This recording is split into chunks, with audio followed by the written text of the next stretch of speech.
Ya, nah, jadi kita bahas lagi sekilas ya. Kalau ada hal-hal yang kurang dipahami, silakan ditanyakan aja ya. Karena ini juga udah pertemuan terakhir. Jadi kalau ada, maksudnya nggak ada kesempatan lagi untuk tanya jawab gitu. Walaupun nanti bisa juga sih di chat WhatsApp ya. Insya Allah tetap akan saya layani. Kalau ada hal-hal yang tidak dipahami, silakan di grup aja ya. Nah, jadi ini analisis struktur ya, sama dengan yang dengan metode sambungan. Nah,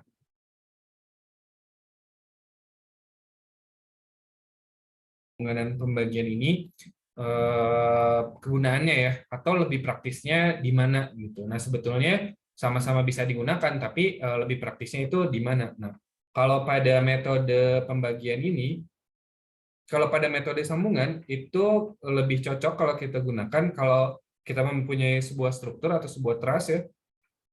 Kemudian kita ingin mengetahui bagaimana keadaan dari setiap batang pada truss tersebut ya. Apakah dia dalam keadaan tensi atau kompresi gitu semuanya gimana gitu.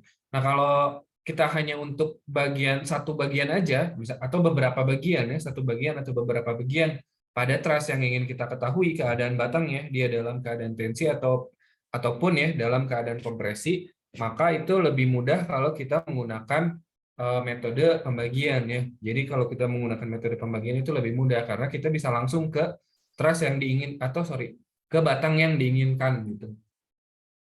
Nah, contohnya seperti ini ya. Contohnya seperti ini, ada sebuah truss ya.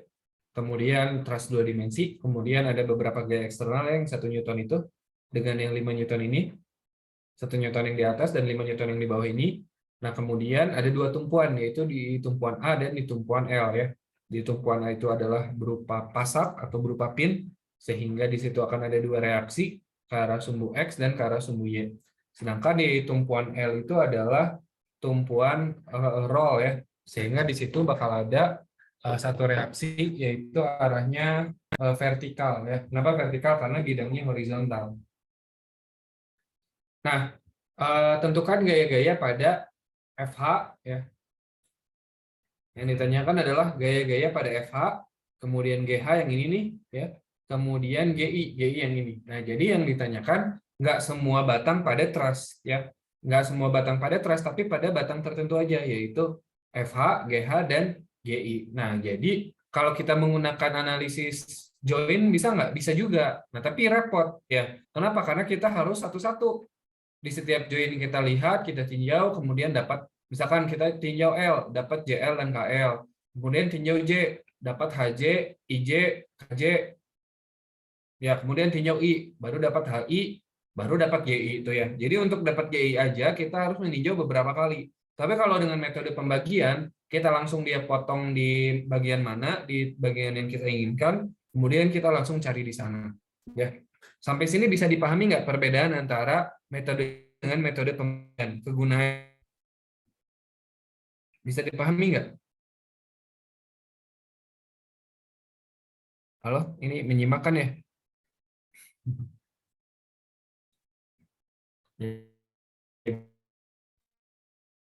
Nyimak, Pak.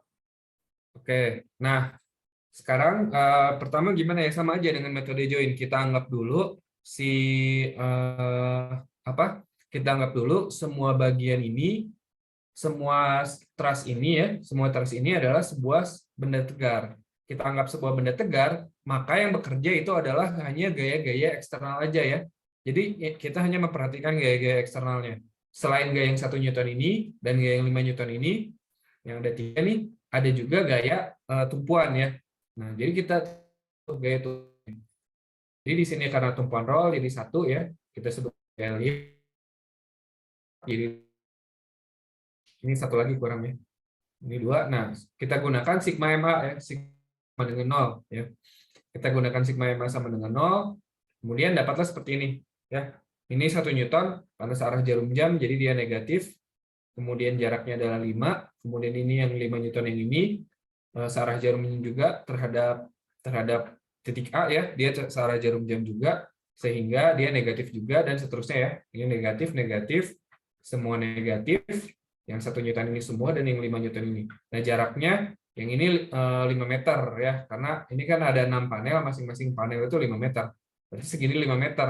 Segini dari A ke E itu 10 meter, dari A ke G 15 gitu ya, dari A ke I berapa tuh? 5, 20. 5, 5, 5, 20 ya. 20, kemudian dari A ke K itu 25, kemudian dari A ke L itu adalah 30 ya yang ini. Nah, yang positif cuma yang Li aja. Karena dia berlawanan dengan jarum jam terhadap poros A ya. Li arahnya ke situ, jadi berlawanan. Jadi dia nilainya positif. Dan dari sini kita bisa dapat nilai Li ya. Kalau kita masukkan nilainya semua, kita dapat nilai Li kali 30 itu min 225. Jadinya Li itu sama dengan 225 ya. Dibagi dengan 30. Jadi dapat kita 7,5 kN meter. Nah, hasilnya positif. Artinya sudah betul arahnya ke atas ya. Sudah betul arahnya ke atas. Kemudian ya ini telat nih harusnya tadi. Ya, jadi di titik A itu ada dua ini ya, ada dua reaksi karena dia berupa pasang. Nah, kemudian kita ambil sebuah potongan ya, potongan NN. Nah, sebetulnya ini bisa juga kita cari AY dan AX-nya ya, tapi tampaknya juga nggak perlu karena kita cuma pengen tahu yang ini, FH, GH, dan GI ya. Kita cuma pengen tahu FH, GH, dan GI, jadi AY dan AX-nya mungkin nggak harus kita cari juga gitu. Nah, sekarang kita potong ya struktur ini, kan tadinya ini sebuah struktur yang besar ya, segini. Kita potong dengan sebuah garis NN. Garis NN itu garis ini ya. Kita potong garis ini, dilewatkan ke truss seperti yang diperlihatkan pada gambar ya, seperti ini. Nah, kemudian bagian sebelah kanan yang sebelah sini itu menjadi sebuah benda bebas ya. Menjadi sebuah bebas. Jadi dengan kita potong si trussnya di sini, jadi permasalahannya menjadi sederhana ya. Jadi permasalahannya lebih sederhana lagi gitu. Kita tidak usah memperlihatkan atau kita tidak usah melihat keseluruhan truss, tapi cukup potongan yang ininya aja. Kenapa dipotong di sini? Ya karena yang ditanya adalah FH, GH, dan GI gitu. Ya, jadi kita potong di dekat dengan batang yang ditanyakan. Ya, batang yang ditanyakan kan FH, GH, dan GI. Jadi kita potong di sini. Nah, kalau dilihat potongan tadi ya, kan jadinya seperti ini ya. Nah, di sini ada batang FH kan, artinya ada gaya nih pada titik H. Nah, gayanya kemana? Gayanya dibuat ke sana gitu ya. Artinya dibuat prediksi gayanya itu ke sana. Apakah benar ke sana ya belum tentu. Nanti dilihat betul atau salah arahnya ke sana. Kemudian di sini juga ada batang GH ya. Berarti di sini juga ada gaya GH gitu. Kemudian ada apa lagi? Di sini ada batang GI ya. Maka di sini ada gaya GI ya. Nah, itu semua kemudian kita masukkan ya. Kita menggunakan sebagian HL ya. Sebagian HL dari truss sebagai benda bebas ya. Maka kita tentukan nilai dari FGI. Nah, nilai FGI ini. Nah, nilai FGI. Nah, kita tentukan dengan poros di mana? Porosnya di M. Ya, kita gunakan poros di M karena di situ paling banyak gaya juga ya. Ada gaya 1 kN, ada FH dan FGH. Nah, kita gunakan poros di sini sehingga gaya-gaya yang ada di poros ini nggak usah kita perhitungkan. Jadi ada berapa gaya nih? 3. 3 ya. Ada FGI, positif, negatif.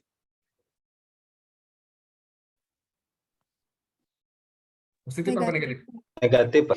Negatif ya, karena dia searah jarum jam. Ini juga negatif dan yang L ini positif. Nah, ini lengannya berapa? Ya, ini kan tegak lurus, jadi udah pasti itu lengannya ya. Lengannya ini. Nah, lengannya ini jaraknya berapa? 5,33. Tahu dari mana? Nah, di soalnya diketahui bahwa di sini sepanjang ini adalah 8 meter. Ya, segini itu 8 meter. Kira-kira segini berapa? Kira-kira segini berapa? Nah, ini menggunakan perbandingan segitiga ya. Bukan perbandingan segitiga, sorry. Kesebandingan segitiga. Jadi ini ada tiga segitiga yang sebanding. Ya, coba dilihat. Ada segitiga ini, ada segitiga ini, dan ada segitiga ini. Ya, ini tiga-tiganya adalah segitiga yang sebanding. Artinya, tinggi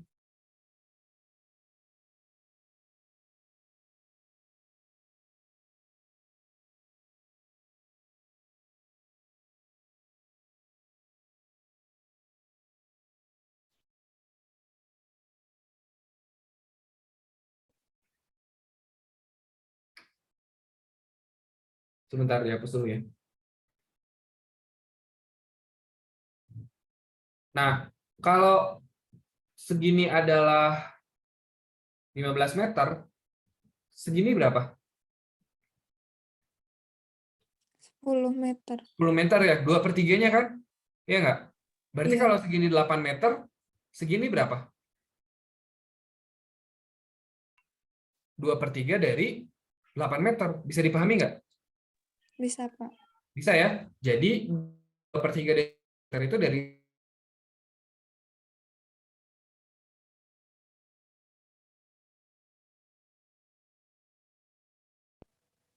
berapa dari 8 meter? Tinggi JK. 2/3, Pak. Tinggi JK. Berapa dari 8 meter? Nah, dilihatnya ini kan 5 meter kayak segini ya. Segini 15 meter, segini 5 meter. Berarti berapa per berapanya? Sepertiga kan ya? Sepertiga.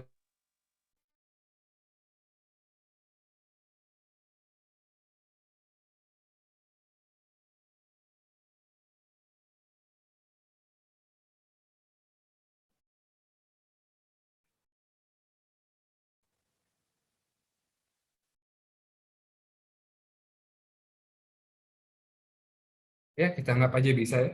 Karena pada nggak ada jawaban nih. Nah, gitu ya. Jadi tinggi ini adalah 5,33, yaitu 2/3 dari 8 meter ya. Itu dari kesebandingan segitiga ya. Nah, kemudian kita gunakan sigma M, M di titik H. Nah, ini tadi udah dibahas ya, ini bernilai negatif, ini juga bernilai negatif, ini juga bernilai positif ya. Jadi 7,5 lengannya yang mana? Lengannya adalah yang 10 meter ya. Nah, lengannya itu yang mana sih? Lengannya itu sebenarnya bukan yang 10 meter yang bawah, tapi ini kita perpanjang ya. Kita perpanjang ke atas. Nah, dapatlah jarak yang tegak lurus ya. Jarak yang tegak lurusnya kan ini. Ya, berarti ini kan tegak lurus. Berarti jarak inilah kan jarak yang tegak lurusnya ya. Jarak yang tegak lurusnya terhadap garis kerja gaya gitu ya. Jadi bukan jarak dari poros ke gaya, bukan ya. Bukan jarak dari poros ke titik tangkap gaya, bukan. Tapi jarak tegak lurus dari poros ke garis kerja gaya. Nah, kalau gayanya ada di sini, perpanjang dulu ke atas ya. Cari tegak lurusnya mana? Berarti tegak lurusnya ini 10 meter. Makanya ini dapat 10 meter. Begitu juga yang 1 kilonewton ini ya. Lengannya ini 5 meter. Kenapa? Ini yang ini nih, tegak lurus. Ini udah tegak lurus nih. Berarti ini adalah lengannya yang ini 5 meter. Kemudian yang ini FGI, yang ini ya, itu bernilai negatif tadi, dan lengannya adalah 5,33 karena ini kan tegak lurus ya. Jadi 5,33. Nah, di situ kita hitung dapatlah 7,5 kali 10 75 dan seterusnya. Dapatlah nilai FGI itu adalah 70 kilonewton meter dibagi dengan 5,33 atau 13,13 tensi ya. Nah, benar nggak nih tensi? FGI. FGI-nya benar nggak tensi? Nah, nilainya positif, berarti arahnya ini sudah benar ya. Benar nggak tensi? Benar, Pak. Nah, ini kan batang ya. Batang GI memberi gaya ke kiri. Artinya menarik atau mendorong? Menarik. Batang ini menarik dari si titik I ya. Nah, kebalikannya berarti reaksinya adalah titik I juga menarik ya. Batang GI itu ke kanan ya. Jadi nah reaksinya itu yang ini kan patokannya untuk menentukan dia itu tensi atau kompresi adalah reaksi ya. Reaksi yang diberikan dari titik ke batang. Jadi yang diketahui di soal pasti batang ke titik. Nah, yang di kita tinjau adalah reaksi dari titik ke batang. Nah, reaksinya kan ingat hukum Newton 3 ya, bahwa reaksi itu gaya reaksi itu besarnya sama tapi arahnya berlawanan ya. Jadi dan satu sama lain gitu. Jadi kalau reaksi itu adalah kalau A memberi gaya pada B maka B memberi gaya pada A gitu ya. Batang memberi gaya tarik pada titik ke kiri, berarti titik itu memberi gaya tarik ke batang ke kanan. Nah, berarti ditarik batangnya sehingga dia dalam keadaan tensi gitu ya. Nah, itu satu tuh. Kemudian yang mana lagi? Nah, Yang ini, yang FH ini, bisa kita pindah ke situ ya. Kalau yang namanya gaya, kan dia bisa dipindah asal besar dan arahnya tidak berubah ya. Jadi dia termasuk free vector kan. Besar dan arahnya tidak berubah. Nah, jadi kita bisa pindah dia gayanya asal besar dan arahnya tidak berubah. Sorry, gaya itu bukan free vector ya. Tapi ini bisa kita pindahkan ke situ. Nah, sigma mg sama dengan 0. Nah,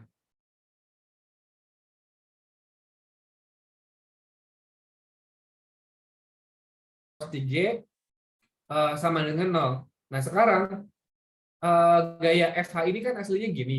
Nah, karena dia nggak tegak lurus, sebenarnya bisa juga kita cari lengan tegak lurusnya. Tapi karena dia tegak lurus, nggak tegak lurus, lebih mudah kalau kita uraikan ya. Kalau ini sudutnya adalah alfa, tahu dari mana ini sudutnya alfa? Karena bakal sama dengan sudut ini. Kalau sudut ini alfa, maka sudut ini pun bakal alfa gitu ya.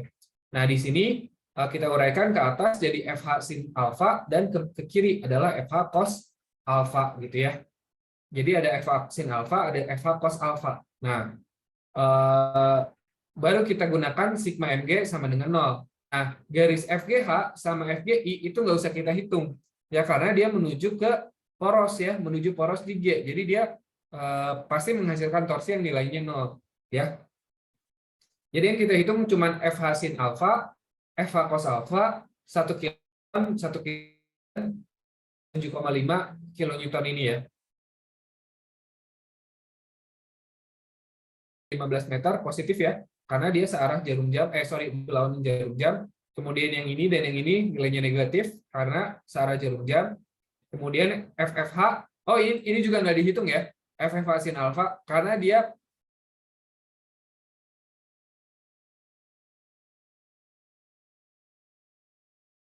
jadi FFH cos alfa itu bernilai positif apa negatif? Positif ya, karena dia berlawanan jarum jam gitu ya. Nah, karena dia berlawanan jarum jam.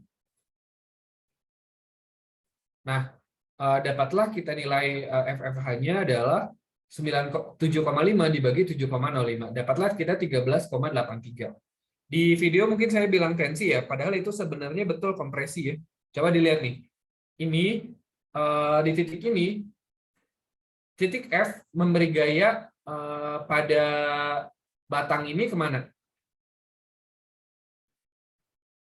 Oh sorry, batang memberi gaya ini batang pada titik ya, sorry. Batang ini memberi gaya, batang FH memberi gaya pada titik F arahnya kemana? Mendorong atau menarik? Menarik, Pak. Menarik, Pak.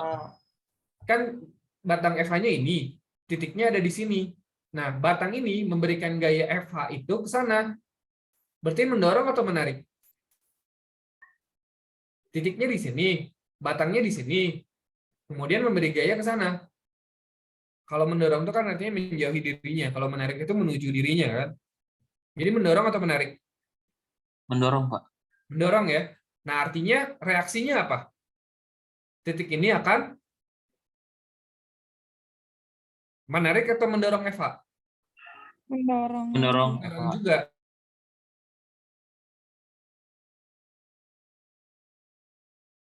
Ke sana berarti dorongan dari titik itu ke sana. Ya. Artinya batang FH ini didorong oleh titik. Jadi di tensi atau di kompresi? Kompresi. Kompresi. Jadi udah betul ini kompresi ya. Jadi ini betul kompresi. Nah, satu lagi tugasnya adalah mencari GH. Sampai sini bisa dipahami nggak?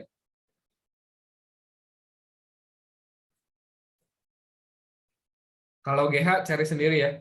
Kan udah dikasih contoh tuh. Insya Allah bisa, Pak. Bisa Kalau ya? Bapak izin bertanya, Iya, silakan.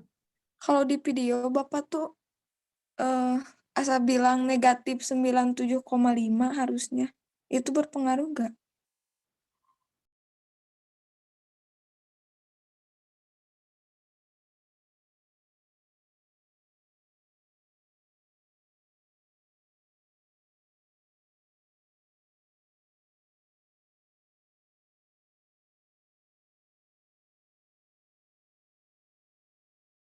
97,5 tambah FFH kali 7,05 sama dengan 0.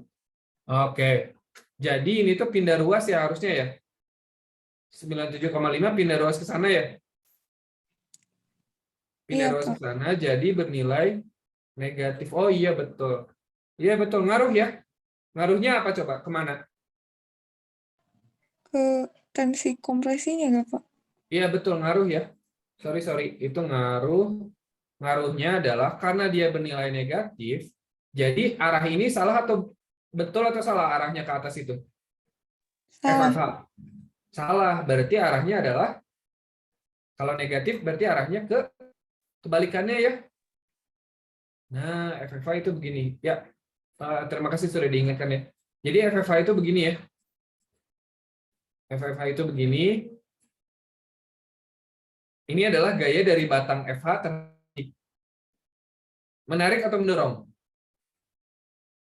Menarik, Pak. Menarik ya. Berarti reaksinya apa? Titik FH. Titik FH. Menarik juga. Menarik batang ke arah yang berlawanan ke sana ya. Ini adalah reaksinya. FFH reaksi gitu ya. Dari titik F ke batang FH. Sehingga tarikan. Jadi batang FH ternyata ditarik ya, sorry ya. Karena ini nilainya tadi negatif betul harusnya. Jadi ini salah betul yang tadi. Jadi ini seharusnya adalah tensi. Ya. Ya betul ya. Terima kasih ya udah diingatkan. Tadi siapa tadi? Helma ya? Pak. Iya, Pak. Ya, terima kasih Helma. Iya, Pak. Sama-sama. Nah, sebetulnya metode pembagian ini lebih gampang atau lebih susah dengan metode join? Sama-sama susah, sama-sama gampang. Sama-sama sulit, Pak. Sepertinya kalau untuk menghitung pada satu ini tertentu ya, satu gaya tertentu kayaknya lebih gampang metode pembagian ya. Jadi kan kita nggak harus perhatikan setiap join, tidak harus perhatikan setiap titik gitu. Jadi kita perhatikan pada satu gaya yang ditanyakan saja.